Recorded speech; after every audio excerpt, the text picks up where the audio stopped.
なんだと俺様が悪いって。僕は何と言ってもまだまだ足りないぞ。許せ。俺の気が済まず。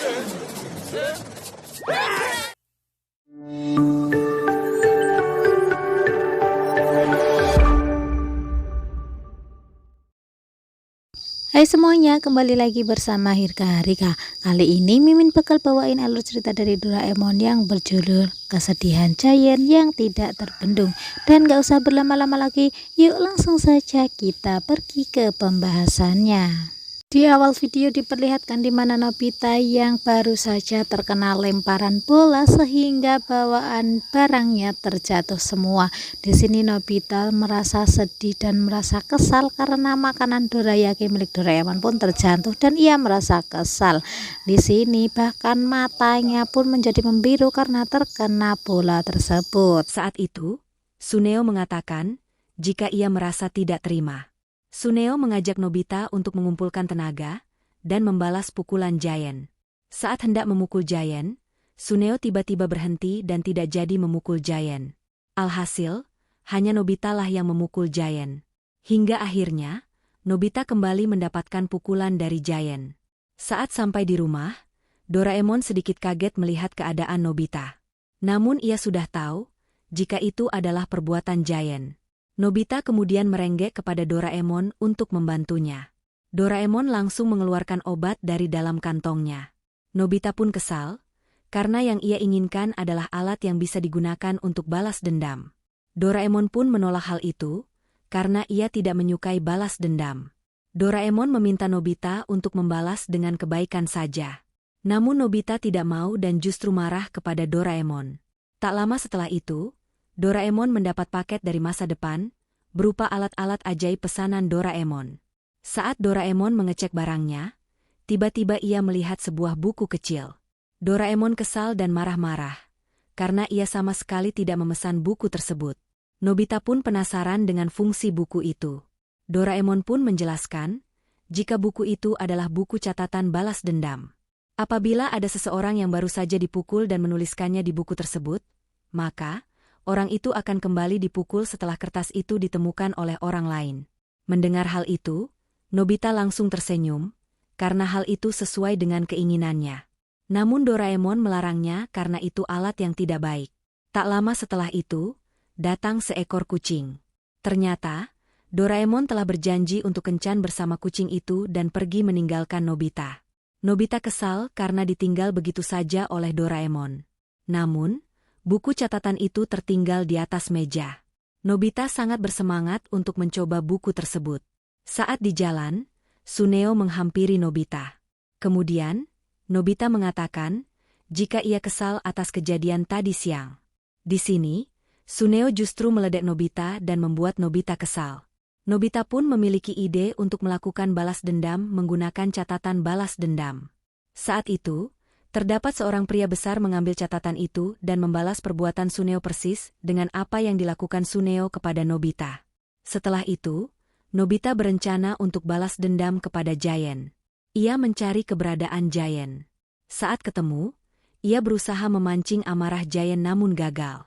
Ia menggunakan berbagai cara supaya Giant bisa marah kepadanya, namun tetap saja hal itu gagal ia lakukan. Nobita yang kesal pun menuliskan perbuatan jahat Giant kepadanya di kertas. Saat itu, Suneo melihat kertas yang dibuang Nobita. Namun bukannya membalaskan perbuatan itu kepada Giant, Suneo justru memukul Nobita. Nobita pun heran, kenapa justru ia yang dipukul. Saat itu, Doraemon datang dan mengatakan, jika catatan balas dendam hanya berlaku saat kejadian itu baru saja dilakukan, dan tidak bisa membalaskan dendam yang sudah lama. Namun Nobita tidak mau mendengarkan kata-kata Doraemon dan pergi begitu saja. Saat di perjalanan, Nobita melihat Giant tengah tertidur. Nobita pun berencana untuk memukul Giant. Saat siap-siap memukul, Nobita mengurungkan diri dan berpikir jika balas dendam bukanlah hal yang baik. Namun saking semangatnya, Nobita justru tak sengaja memukul Giant dan membuat Giant marah. Saat itu juga, Giant pun langsung memukul Nobita. Di sini, Nobita pun menjadi kesal dan berencana untuk balas dendam. Ia melihat Suneo dan menulis perbuatan Giant. Namun, Suneo tidak mengambil tulisan itu dan pergi begitu saja. Nobita yang heran pun langsung menyusul Suneo dengan membawa kertas tersebut. Alhasil, Nobita sendirilah yang akan membalaskan perbuatan itu. Saat bertemu Giant dan hendak memukul Giant, Nobita justru tak memiliki kekuatan dan kalah. Ia makin kesal dan menuliskan kembali perbuatan Giant. Kemudian, Nobita berencana mencari orang yang tepat untuk balas dendam. Saat itu, Nobita melihat Pak Guru tengah berjalan. Nobita pun berencana jika Pak Gurulah yang akan membalaskan perbuatan itu. Namun, saat Nobita membuang kertas itu, Pak Guru melihatnya dan mengatakan, jika Nobita harus mengambil kertas itu.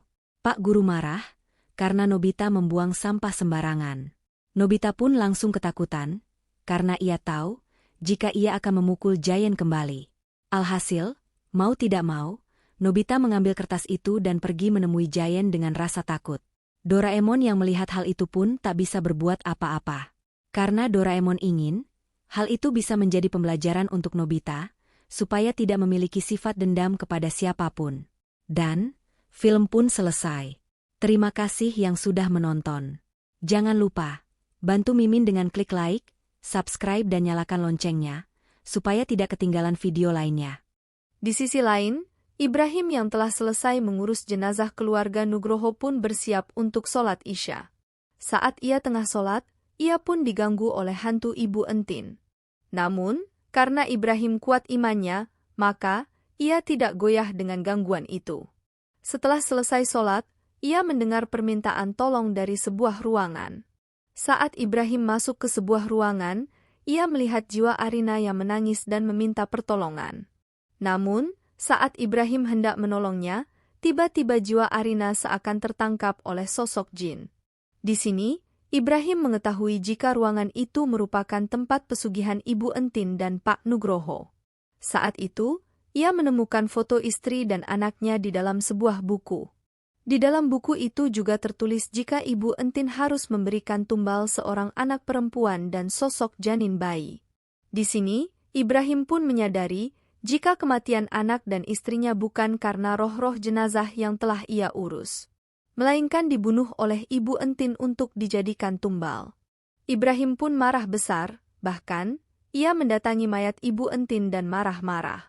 Saat itu, ia mengingat jika arwah Arina berada di dimensi lain. Saat ia melihat jasad Arina, ia menyadari jika jasadnya terlihat bersih tidak seperti yang lain. Saat itu juga, Ibrahim tiba-tiba berpindah ke dimensi lain dan tengah berada di rumah Nugroho. Saat itu, ia melihat istri dan anaknya. Ibrahim yang sangat merindukan mereka pun menangis sejadi-jadinya. Di sini, Aida pun mengajak Ibrahim untuk ikut dengan mereka. Namun, Ibrahim mengatakan jika mereka telah meninggal dunia. Dan saat itu juga, tubuh istri dan anaknya berubah menjadi sosok yang menyeramkan.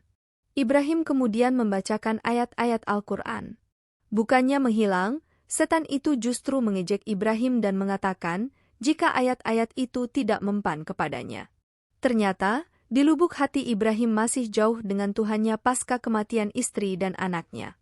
Di sisi lain, Nanda pun sampai di ruangan pesugihan Ibu Entin dengan diarahkan oleh Ibu Aida. Aida kemudian meminta Nanda untuk memecahkan cermin yang ada di ruangan itu, demi membebaskan jiwa Arina dan Ibrahim yang tengah terkurung di dimensi lain.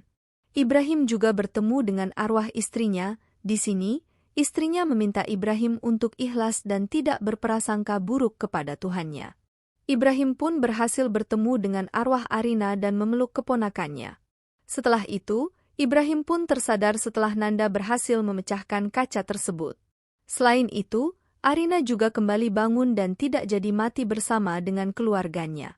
Ternyata, kaca yang dipecah itu membuat hantu yang ada di cermin itu berhasil keluar dan kini bersarang di tubuh Arina. Dan, film pun selesai.